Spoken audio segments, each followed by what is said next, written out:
आखिर ऐसा क्या हुआ कि चुनाव आयोग पर बड़ा खुलासा जैसे ही राहुल गांधी ने किया, एनडीए की बैठक बुला ली गई, वो भी संसद परिसर के अंदर।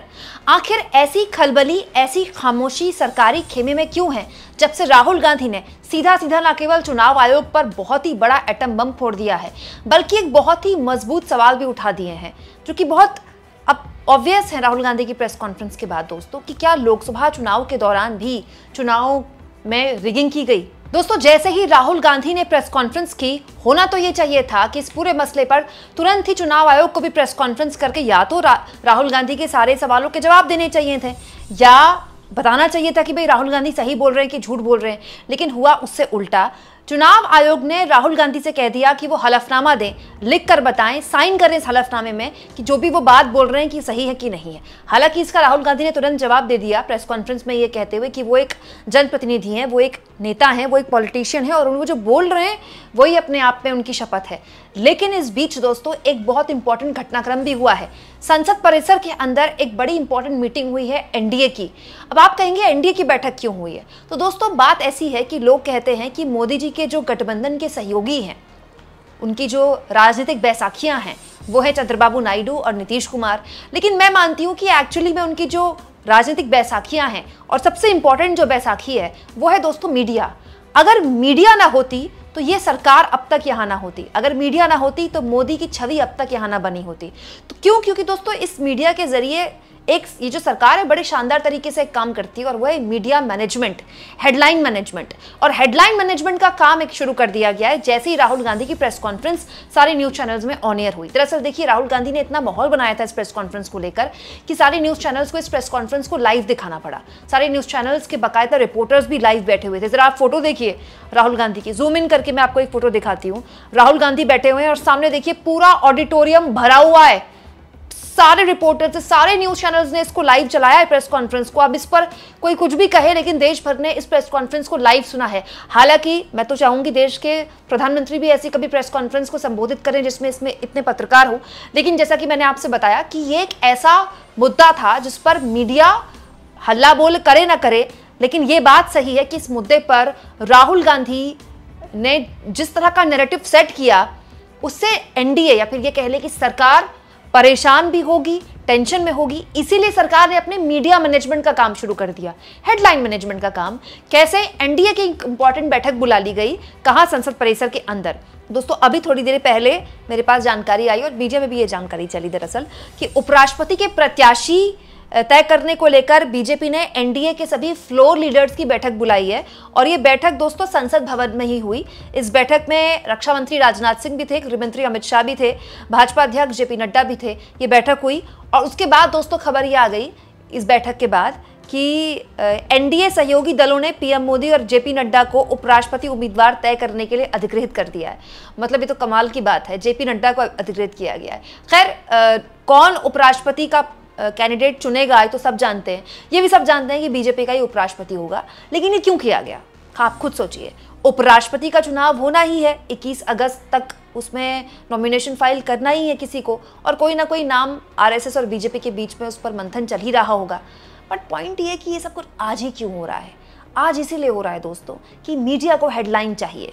सोशल मीडिया में इस वक्त राहुल गांधी छाए हुए हैं। चाहे आप सोशल मीडिया एक्स उठा लीजिए, यूट्यूब उठा लीजिए, चाहे आप दूसरे प्लेटफॉर्म्स उठा लीजिए, राहुल गांधी की इस प्रेस कॉन्फ्रेंस के छोटे छोटे हिस्से सोशल मीडिया में काट काट के वायरल हो रहे हैं। तो अपनी गोदी मीडिया को एक नैरेटिव देने के लिए, एक हेडलाइन मैनेजमेंट देने के लिए खबर तो दे दी गई, लेकिन ये खबर क्या वो नैरेटिव सेट कर पाएगी जो राहुल गांधी की प्रेस कॉन्फ्रेंस से सेट कर दिया?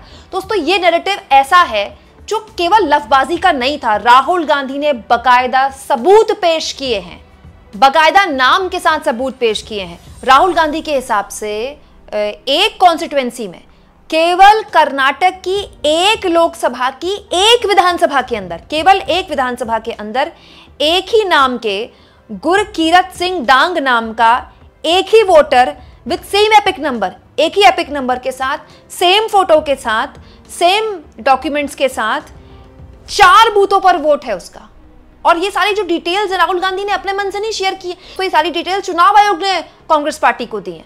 मतलब एक वोटर 4 जगह 4 बूथों पर वोट कर रहा है, और ये केवल कर्नाटक की एक लोकसभा की एक विधानसभा सीट की स्थिति में आप राहुल गांधी ने बताई है। ये आदित्य श्रीवास्तव जी हैं, ये महाराष्ट्र में वोट कर, इनका नाम महाराष्ट्र में है, कर्नाटक में है, उत्तर प्रदेश लखनऊ में है और कर्नाटक बेंगलोर अर्बन में है।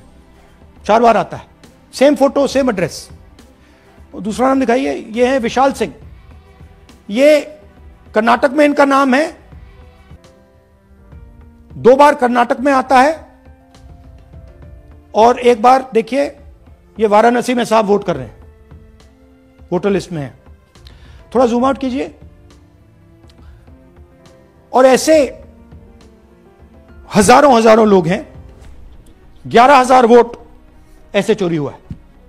दोस्तों बकायदा राहुल गांधी ने अपने हाथ में इन पन्नों का पूरा रजिस्टर बनाया हुआ था कि किस लेवल पर फर्जी वोटर्स ऐड किए जा रहे हैं, अलग अलग लेवल पर, चाहे वो फॉर्म 16 के दुरुपयोग से हो, चाहे अमान्य तस्वीरों के जरिए हो, चाहे गलत पते पर हो, चाहे फर्जी और अमान्य पते पर हो, या डुप्लीकेट मतदाता। आप देखिए जरा इस वीडियो को देखिए, राहुल गांधी हाथ में ये जो दिखा रहे हैं ना आपको, ये जो रजिस्टर भरा हुआ है, ये उन लोगों के नाम का रजिस्टर है। मतलब इस देश में चुनाव के नाम पर चुनाव आयोग कर क्या रहा है, ये चिंताजनक है।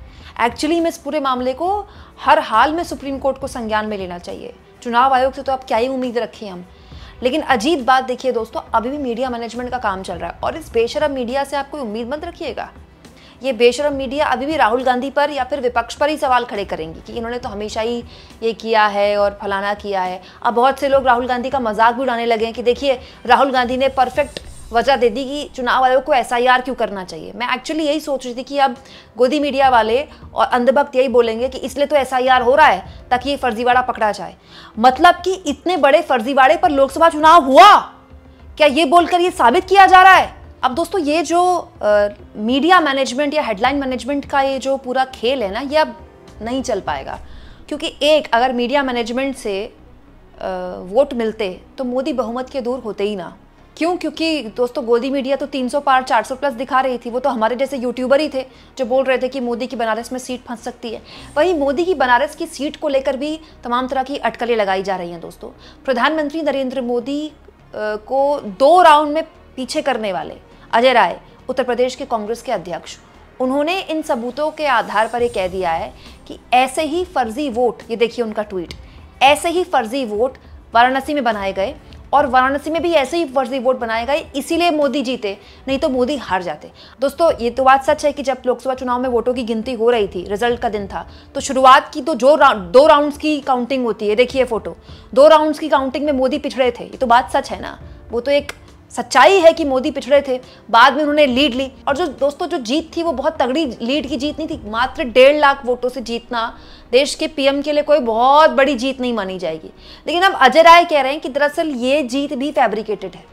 ऐसे ही फर्जी वोट वाराणसी में बनाए गए, वही आदमी महाराष्ट्र में वोट कर रहा है, वही आदमी कर्नाटक में वोट कर रहा है, वही आदमी यूपी में वोट कर रहा है। बाकायदा ये सब कुछ आज राहुल गांधी ने उन नामों को एपिक नंबर के आधार पर दिखाया। सब कुछ आज दूध का दूध पानी का पानी राहुल गांधी ने किया है। ये एक ऐसी चीज है जो अब कोई भी नैरेटिव नया नहीं रख सकती, चाहे वो NDA की आप बैठक करवा ले, चाहे उपराष्ट्रपति के नाम का ऐलान करवा ले। अब सच्चाई है दोस्तों कि ये नैरेटिव लंबा चलेगा। अब थोड़ी देर बाद राहुल गांधी के घर में एक डिनर आयोजित है, उसमें तमाम इंडिया गठबंधन के साथी आने वाले हैं। उसके बाद सोमवार को एक मार्च है, वो मार्च महत्वपूर्ण है। उससे पहले राहुल गांधी बेंगलुरु में एक कार्यक्रम, उसमें भी हिस्सा ले लेंगे, वो भी एक वोट चोरी को लेकर ये कार्यक्रम है। और उस मार्च के बाद जो सोमवार को होगा, उस मार्च के बाद राहुल गांधी बिहार में यात्रा पर हैं। तो ये एक बहुत ही दिलचस्प माहौल देश भर में बन गया है। अब दोस्तों इस माहौल में सरकार का जो एकमात्र सहारा है वो गोदी मीडिया है। लेकिन दोस्तों माहौल कई बार ऐसा बन जाता है कि आपका कोई भी नैरेटिव सेट नहीं होता है, और फिलहाल इस सरकार के साथ तो यही हो रहा है।